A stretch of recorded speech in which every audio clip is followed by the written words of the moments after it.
Thank you. Honorable Minister, Chairman of the Board of Governors of Asia University, Dato Ansari. We've come to the end of a very intense, lively, and engaging 2 days of discussions. And you'll be pleased to know, Honorable Minister, that we had actually thought that we'd have about 25 participants, but 48 people have participated from 24 countries. And we are not counting our own countries, we are considering ourselves one country, Canada, because we come from the Commonwealth. So 24 countries from Asia and the US and Canada have been at this meeting. I must begin by thanking our hosts and our co-organizers, Asia University. Dato Ansari and his team have been extremely generous and warm in their hospitality. I would also like to thank Hewlett Foundation. Barbara and TJ have come all the way from the US to be with us.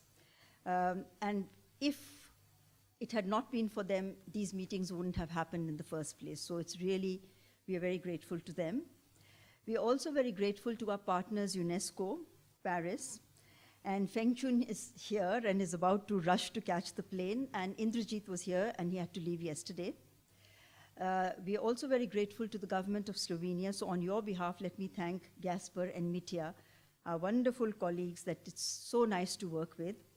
And I would also like to acknowledge the presence of Professor David Wiley and Cable Green from Creative Commons, who gave a fantastic presentation yesterday that actually clarified a lot of doubts, because this group has two types of constituencies. One, the very converted, and the one, the newcomers who are coming to this field for perhaps the first time.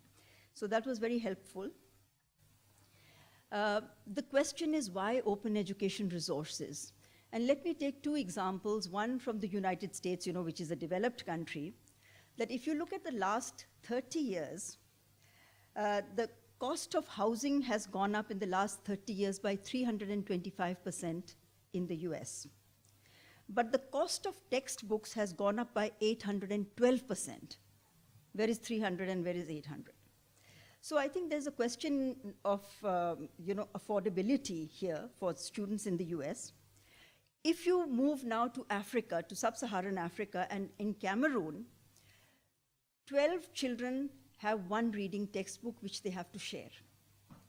And this is reading. If you look at the math, the ratio is 1:13 children in entire sub-Saharan Africa. So I think if one of the questions of why OER, the answer should be to put a textbook in the hand of every child in Africa and the rest of the world. And of course, we look also at, if you look at the title of this conference, OER for Inclusive and Equitable Quality Education for All by 2030. So if we have to provide, tertiary education, technical vocational education, lifelong learning for all by 2030, it cannot happen by conventional means alone. And that's when OER becomes a very concrete mechanism to cut costs and improve the quality and distribution of content to the remotest corners. Then the next question is, what did we achieve in these 2 days? I think one, a better understanding, even for the converted, a better understanding of OER, what are the challenges, but not just the challenges, what are also the solutions? Because I think we have had enough of challenges now, what are the answers? The second is that we've had a consensus, and there's a document which is coming out of this meeting about what are the actions which we'll propose to the World OER Congress. And the third is that it's a very strong network which has been established here of both policymakers and practitioners. So that's what we've achieved in the short term. What are going to be the next steps? There are 5 regional consultations which are going to happen after this. The first one for Europe in Malta, the second in Qatar for the Middle East, the third in Mauritius for Africa, the fourth in Brasilia for Latin America and the Caribbean, and the 5th one in New Zealand for the Pacific region.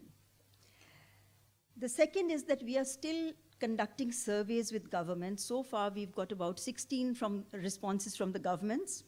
and about 124 from stakeholders.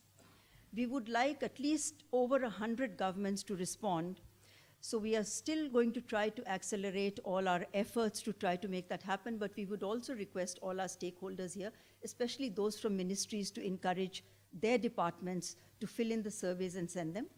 And for all the other stakeholders, please encourage your networks and other colleagues and share the survey with them so that they complete it and send it back to the base when we'll sort of analyze it. The third thing which is going to happen is the regional reports of all the 6 regional consultations. What's the state of play of OER in each of these regions? And a final global report on the status of OER across the world. And we will share this report at the steering committee meeting, which will be held in Slovenia in July. And that will be a background text for the Second World OER Congress, which will take place in September next year.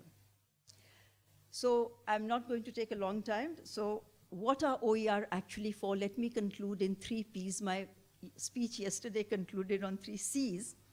So now it's 3 Ps. OER are for people, for performance, improving their performance, and for forging partnerships. So the 3 Ps are people, performance, and partnerships. And with that, thank you very much, Honorable Minister, for coming to our meeting and joining us. You're most welcome.